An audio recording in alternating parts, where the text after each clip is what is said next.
Bueno, ya estamos por aquí. En un par de minutillos preséntala tú, Pablo. Venga.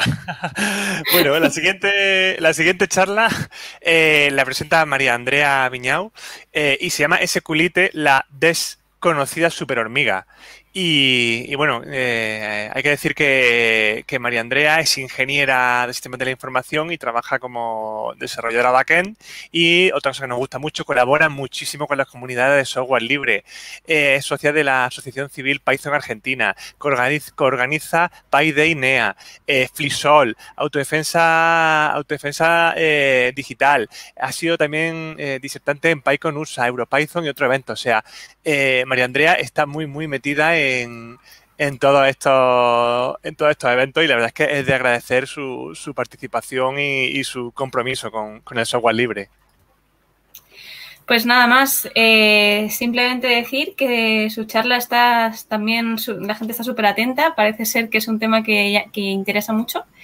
Y por mi parte también, yo creo que todos nos hemos tenido que pelear alguna vez con ese culite. Bueno, es mi opinión, ¿no? Pero creo que es un gran conocido y seguro que lo que nos tiene que contar es súper interesante. Te voy a añadir ya, ¿vale, María Andrea? Te añado por aquí para que te vean. Espera un momentito. Hola. Vaya. ¿Cómo va?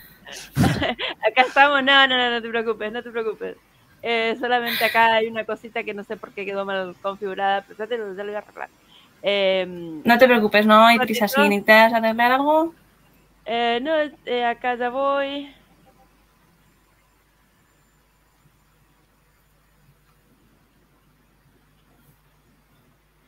Y aquí. Y muy bien. Ahora ya estaría arreglada. A ver, ya se estaría compartiendo correctamente. Sí, se estaría compartiendo correctamente. Se ve bien. Sí. Se ve bien, genial. Perfecto. Porque hace un ratito no se veía perfecto, así que estábamos arreglando un poco las cosas.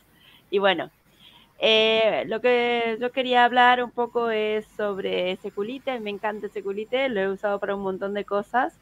Me ha resultado muy flexible y conozco que alguna gente no conoce todas las posibilidades que tiene porque es bastante avanzado a pesar de ser tan pequeñito. Y bueno, quería hablar un poquito de esta tecnología. Así que, bueno. Genial.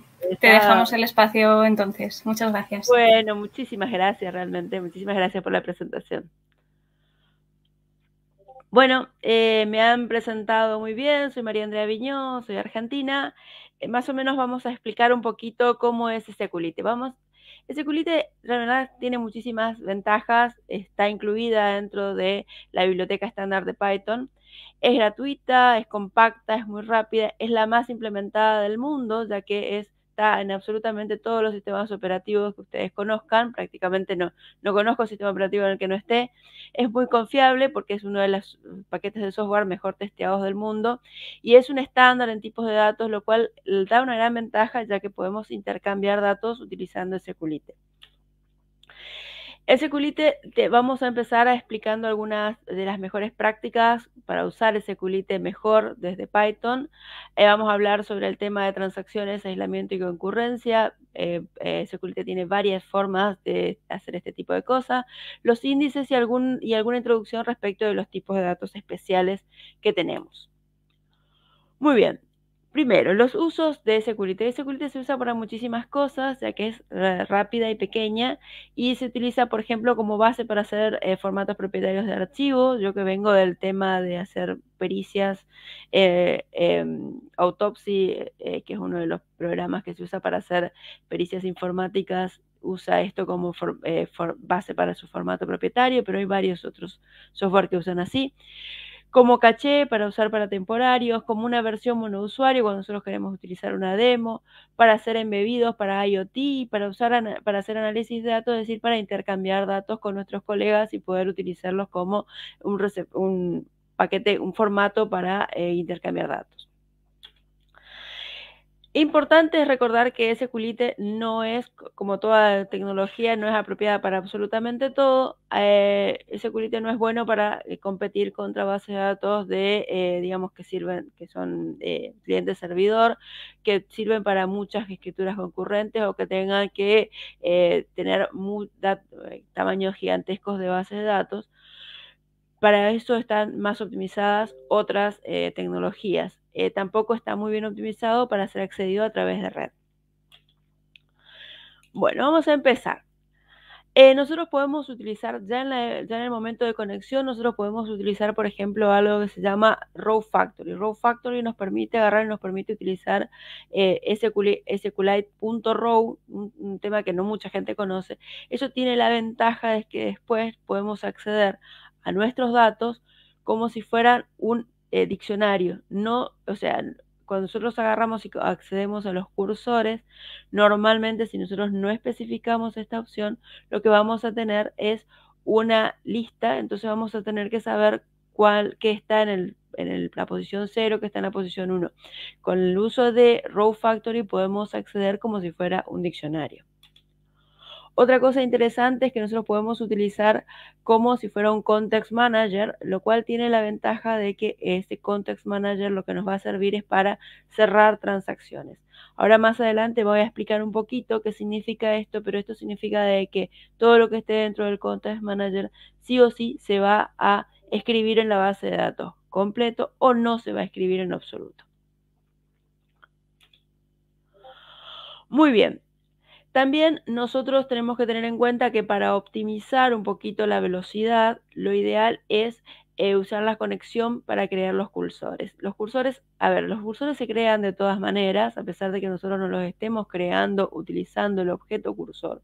De todas formas, se crean, la clase cursor, digamos explícitamente, pero se crean. Pero el tema es que al ser de manera implícita, esto es más rápido, o sea, se crea implícitamente y se elimina inmediatamente. Nosotros tenemos algunas formas de optimizar. Por ejemplo, nosotros podemos utilizar execute, que con execute directamente mandamos una sentencia SQL que completamos con las variables que vamos a necesitar. Podemos utilizar execute many. Execute many nos conviene porque execute many sirve para que, por ejemplo, digamos que queremos hacer la inserción de muchos sets de datos dentro de la base de datos, todos dentro de la misma tabla. O sea que, por ejemplo, tendríamos persona, tendríamos nombre, documento, fecha de nacimiento, sexo, siempre el mismo set de datos. Entonces vamos poniendo los datos de una persona, los datos de otra persona, los datos de otra persona y un solo SQL. ¿Qué ventaja tiene esto?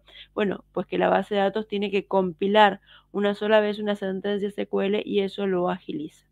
También podemos agarrar y podemos generar, mandar todo un script, es decir, digamos que nosotros queremos crear una estructura de base de datos, bueno, crear el índice, crear la tabla, crear los índices, crear las relaciones.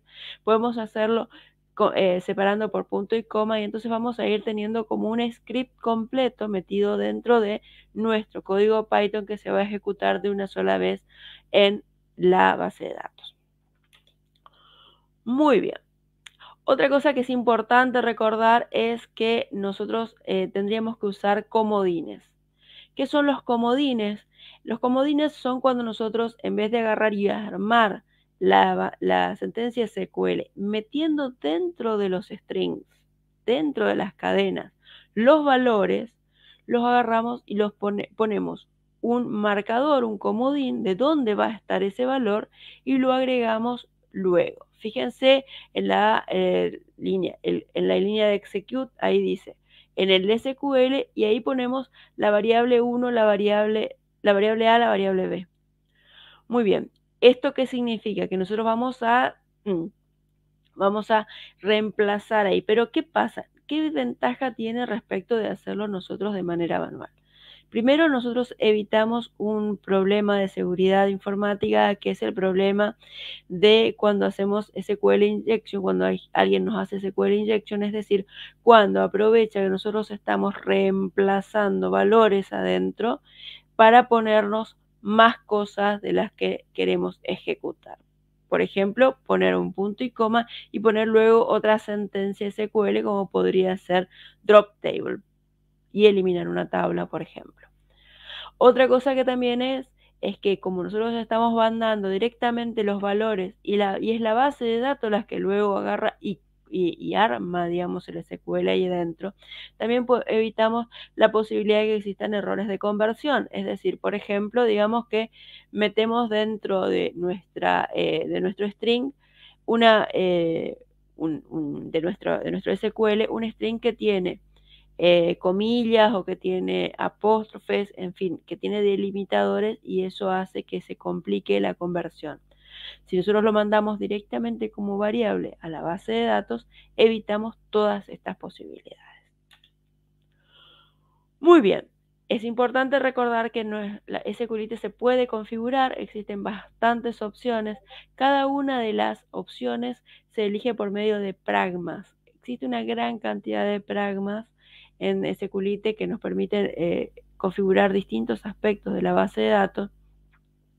Y estos pragmas todos tienen el mismo formato general. Hacemos pragma, luego el esquema, luego la opción y luego el valor.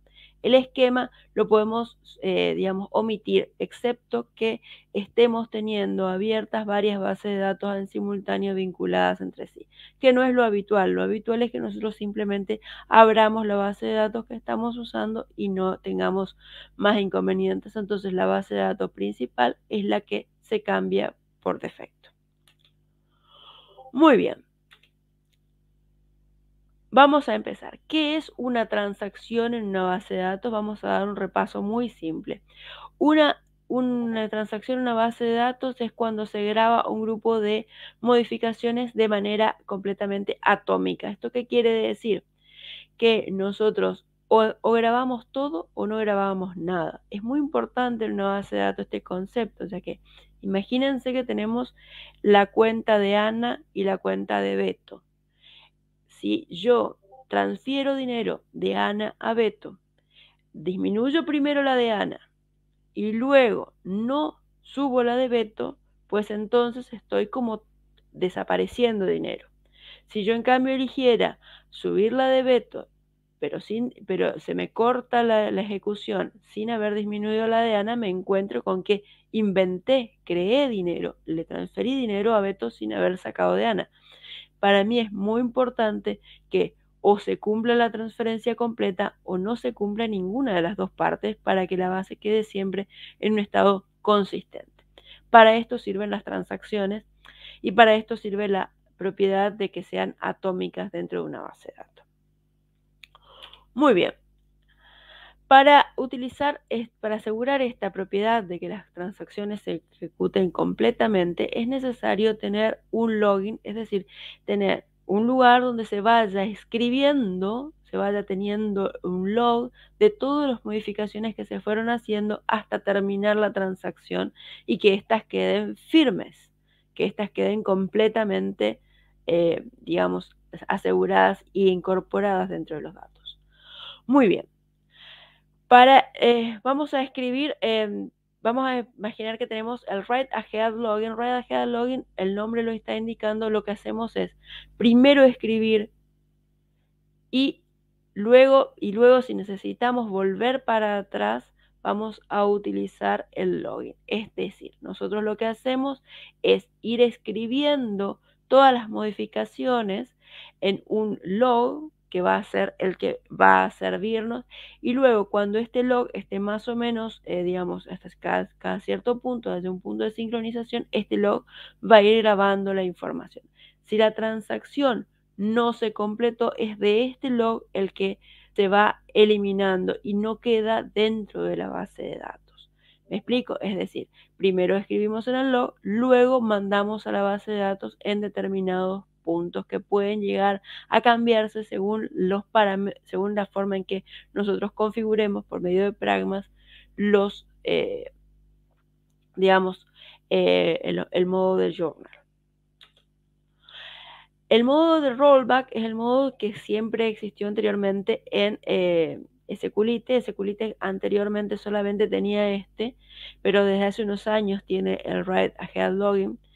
En el modo journal lo que nosotros tenemos es que lo que hacemos es escribir directamente en el archivo principal de base de datos, y al mismo tiempo vamos armando un journal, o sea, un archivo adicional donde vamos escribiendo cómo fue que fueron las modificaciones, para que en caso de necesitar hacer un rollback lleguemos a usar este journal y podamos con esos datos volver para atrás al estado anterior los datos. Muy bien. ¿Cuál es el problema que tiene esto? El problema que tiene esto es que yo no puedo estar, digamos, escribiendo al mismo tiempo que voy leyendo, porque la base de datos está quedando en un estado inconsistente. Los journals se pueden configurar de distintas maneras.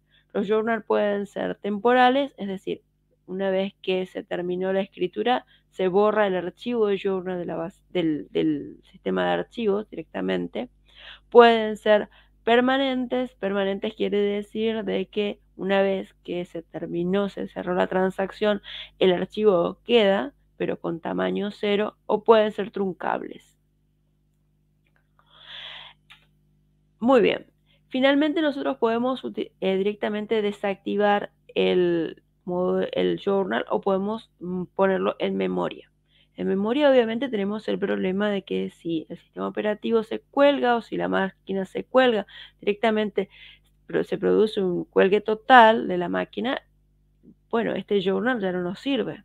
Además, corremos el riesgo de que quede en un estado inconsistente. O directamente podemos desactivarlo. El tema es que al desactivarlo ganamos muchísima velocidad en la velocidad de escritura. Entonces, imaginemos que nosotros estamos creando, digamos, un índice. SQLite es un índice de algún otro dato. Entonces, a nosotros por ahí nos interesa que esto se cree lo más rápidamente posible, y si se llega a perder la base de datos, pues tenemos la información para reconstruirla. Preferimos, en todo caso, tener un cierto riesgo de reprocesar antes que perder velocidad en el proceso, porque tal vez tenemos una serie de seguridades respecto de que nuestro sistema no va a caer. Bueno, el asunto es que con eso te gana muchísima velocidad, y es por eso que es realmente importante tener en cuenta que el journal se puede desactivar.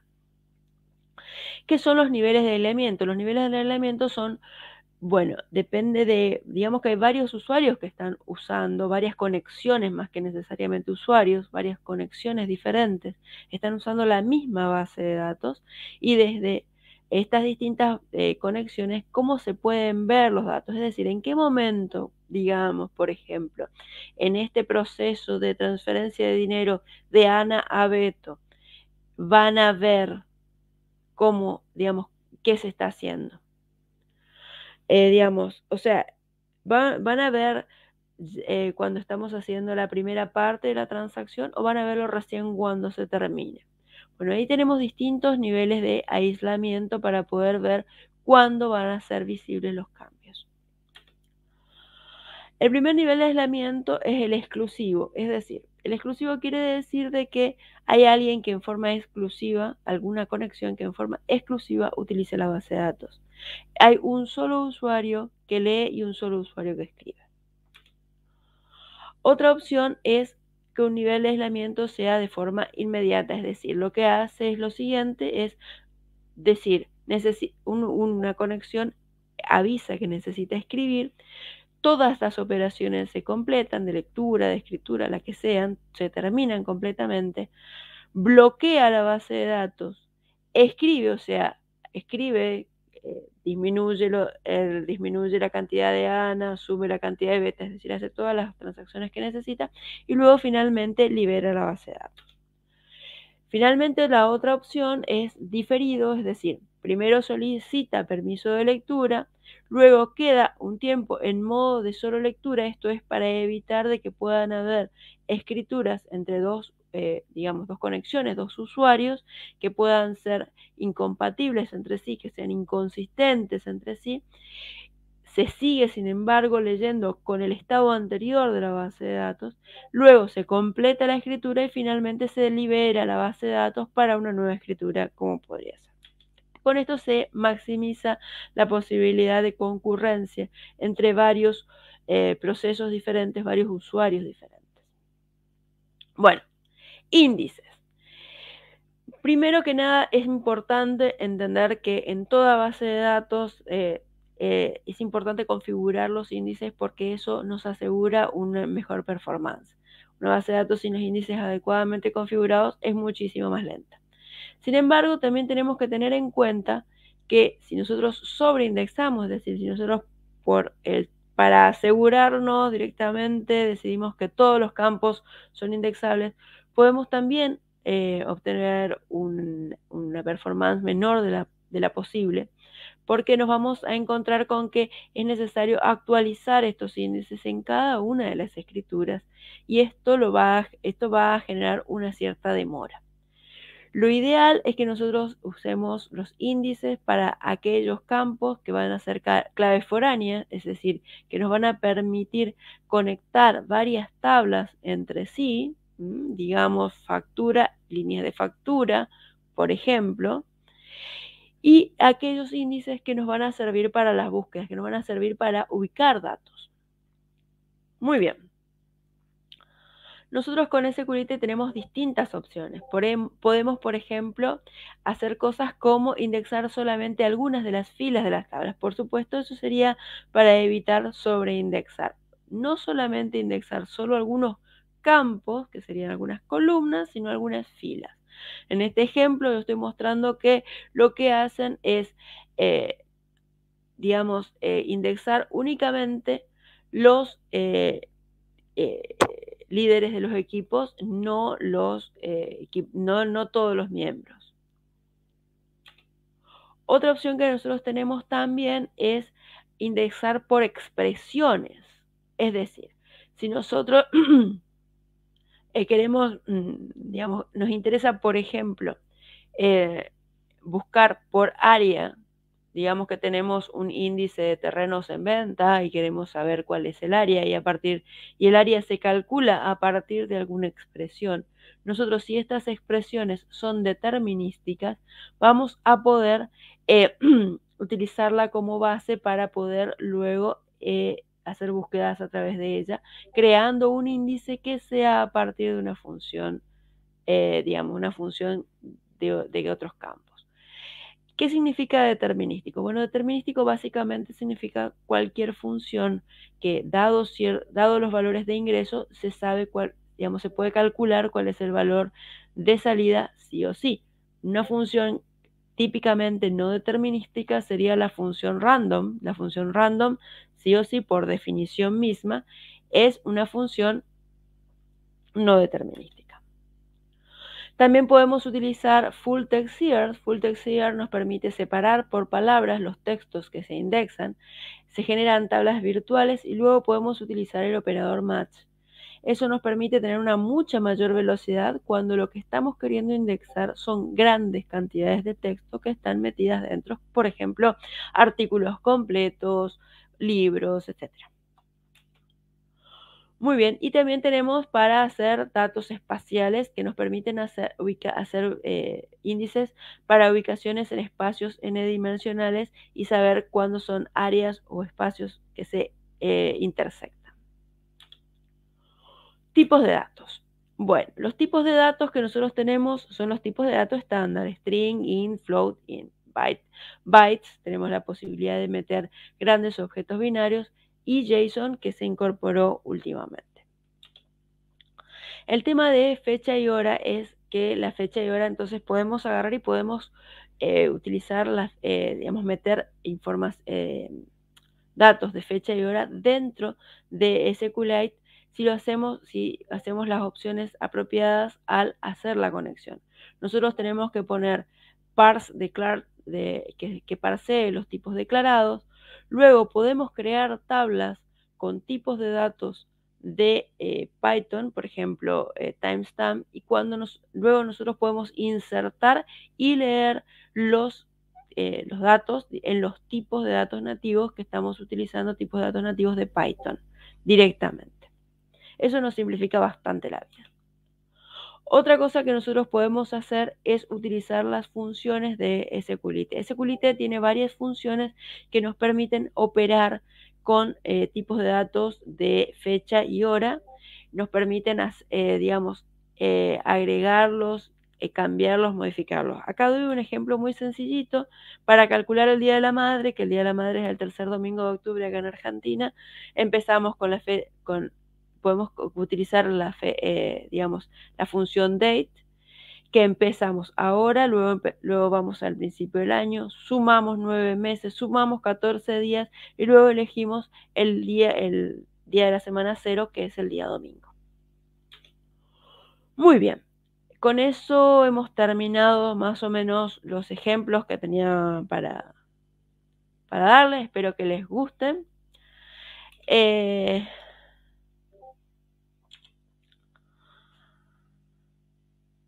Perfecto, genial. Menuda charla más completa, la verdad. Yo hacía muchísimo que no escuchaba información tan completísima sobre SQL. Me has dado ahí un refresco absoluto. Había un montón de cosas que no conocías. Es verdad que al inicio de la charla mencionabas que ibas a tocar temas no tan conocidos. Y efectivamente me ha sorprendido muchísimo. Hay un montón de cosas que no tenía ni idea ni de que existían. Así que muchísimas gracias. Y mencionabas que estás en Argentina ahora mismo. Sí. O sea que ahora será como súper pronto, ¿verdad? Como súper pronto. No es tan pronto. Son las 8 de la mañana, así que estamos Bueno, pero ya es madrugar. Te agradecemos el esfuerzo. Ya depende de las costumbres de cada uno. Claro, eso es verdad. Bueno, pero digamos que tenemos luz de día, así que no estamos de madrugada. Así que bueno, pero está todo bien.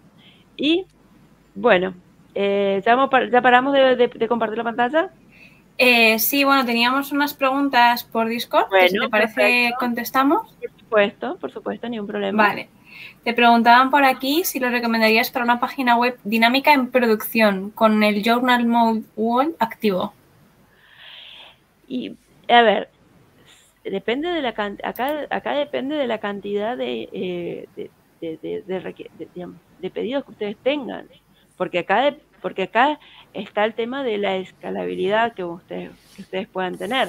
Es decir, hay páginas web que tienen requisitos no tan importantes, y dado que nosotros podemos agarrar y podemos habilitar concurrencia, sí se puede utilizar.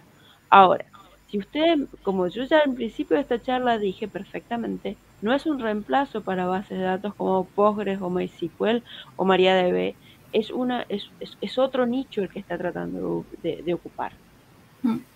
¿Se entiende lo que quiero decir? Sí se puede, sí, claro. Puede ser bueno, pero solamente para requisitos relativamente pequeños, o si no es necesario, digamos, multiplexar, es decir, dividir los datos en múltiples bases de datos, y así se podría hacer un balanceo de carga. Perfecto. Por YouTube no tenemos ninguna pregunta y bueno, por Discord también te dan las gracias y te felicitan por la charla. Gracias, muchísimas gracias. No sé si, Pablo, tienes alguna pregunta o has apuntado alguna cosa que quieras comentarle. No, yo simplemente decir que eso, he aprendido un montón de cosas que tampoco conocía. O sea, yo no sabía el nivel de configuración que había y la cantidad de cosas que puedes hacer. Yo simplemente había usado SQLite para cosas muy puntuales, muy pequeñas. Pero sabiendo lo que puede ofrecer, me entran ganas de meterle más cacharreo y más práctica. La verdad es que es muy interesante la charla, María. Sí, es muy potente para ciertas aplicaciones, especialmente el hecho de que uno tiene una base de datos bastante completa que puede meter en dispositivos realmente pequeños, ya sea que uno necesite asegurarse de que esté en computadoras antiguas. Nosotros hace poco hicimos la CDpedia y la CDpedia está pensada para gente que puede tener problemas económicos, entonces necesitamos asegurarnos de que ande incluso en computadoras viejas. Puede andar para móviles, puede andar para IoT. Entonces, digamos, está muy buena justamente por el pequeño uso de recursos que tienen. Es que te lo has dicho, en móviles y IoT es que es fundamental, ¿eh? Es fundamental, fundamental. Muchas veces es lo que más uno tiene a la mano. Aparte ya viene incorporado con Python. Más práctico no puede ser. Eso es verdad. Bueno, muy bien. Genial. Pues nada, muchísimas gracias y encantados de tenerte este año aquí con nosotros. Bueno, Te esperamos el muy año que bien. viene también. Me encantaría, realmente me encantaría. Muy bien. Perfecto. Muchas gracias. Nos vemos. Hasta luego. Hasta luego, María. Chao. Gracias. Bye bye.